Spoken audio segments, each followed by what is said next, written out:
Welcome to Floatao Salon. In this explainer, we're sinking our teeth into the Chinese pastry market, and it is a fascinating place right now. We're going to be walking through a really insightful market report from Zhixing Strategy Consulting, which looks at all the trends from 2023 all the way to late 2025. So let's get into what they found. I mean, just take a look at these. You've got everything from these beautiful, delicate crisps to rich, savory cakes. Chinese pastries are, without a doubt, a feast for the eyes. They really represent centuries of tradition and amazing regional skill. But how is this ancient art holding up in today's fast-paced digital world? Well, that's the big question we're tackling today. So, here's how we're going to break this all down. We're going to start with the deep-rooted traditions, then jump into what modern shoppers are actually looking for. After that, we'll uncover a really surprising shift that's happening in the market, watch a kind of digital bake-off between two online giants, find out which pastries are really taking off, and then we'll wrap it all up with the 3 key takeaways you'll want to remember. All right, first things first. Let's make sure we're all on the same page. What exactly do we mean when we talk about a Chinese pastry? Because it's a category that's just loaded with history and meaning. You know, the key thing to get here is that this is about so much more than just flour and sugar. The definition itself points to cultural value, and that's huge. These treats are woven into the fabric of festivals, family get-togethers, and local identity. They're not just a snack, they're a piece of culture. And wow, this table really shows you just how diverse we're talking about.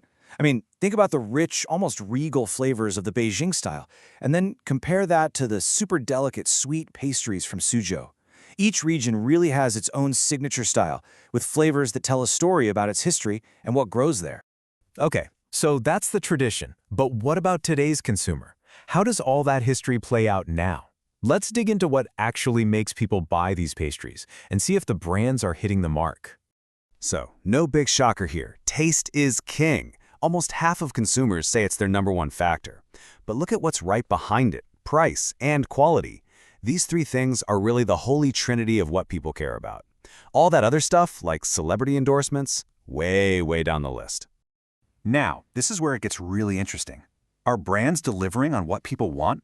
Well, for the most part, yes. Satisfaction with quality and taste are both sky high at 81%. That tells us the industry is making some seriously delicious, high-quality stuff that people genuinely love. But there's a catch. And boom, here it is. While people are super happy with the product itself, satisfaction with the price drops all the way down to 71%. That 10-point gap is huge. It's the market's biggest single weak spot. People love the pastries, they just aren't totally convinced they're getting a good deal. And that leads us right into the biggest idea in this whole report. If you just glanced at the sales numbers, you might think the market is in trouble, but the real story is so much more complicated and honestly, a lot more exciting. So let's just ask the question head-on. With everything you hear about the economy, you might be thinking, is this traditional market actually shrinking? At first glance, the data seems to be screaming yes. I mean, the total number of pastries sold online has fallen off a cliff, from almost 470 million in 2023 to less than 300 million so far in 2025. That looks like a nosedive, doesn't it? But here's the twist. The total amount of money being spent, the sales value, has actually held steady. How is that possible? Well, it's because the average price for each pastry is going up. This quote from the report just hits the nail on the head. The game isn't about selling tons of cheap stuff anymore. It's about selling better, more premium pastries for more money. It's a classic case of premiumization. So where is all this playing out? The main battleground is online, and the 2 heavyweights are the established veteran, Tmall, and the social media powerhouse, Douyin. And right now, it's not even a close fight. Douyin has just swallowed up a massive 62% of all the money being spent, leaving Tmall with just 38%. I mean, this is a dramatic flip from where things were just a couple of years ago. And when you look at the growth trends, the picture gets even clearer. You've got Douyin sales soaring by almost 19%, while Tmall's have actually fallen by nearly 20%. What's also interesting is that Tmall is pushing its prices up way more, a whole 18% compared to just a 3% bump on Douyin. This tells me they have 2 totally different strategies for tackling this new premium market. All right, for all you data nerds out there, this slide is for you. You can hit pause and just soak it all in.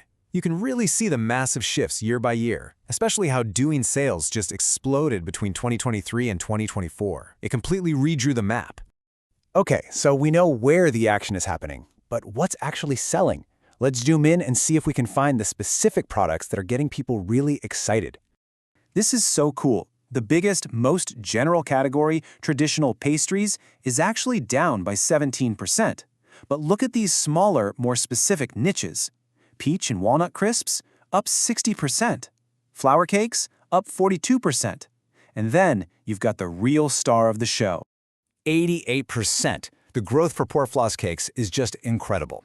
Sure, it's a smaller category overall, but that kind of explosive growth tells you everything about where the energy in this market really is.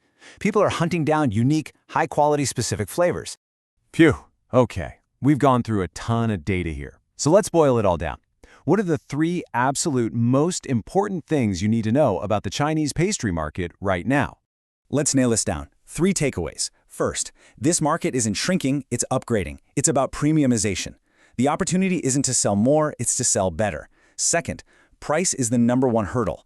This means the real value for brands is improving their worth, convincing customers that higher quality, better ingredients, or a great story are worth the extra money.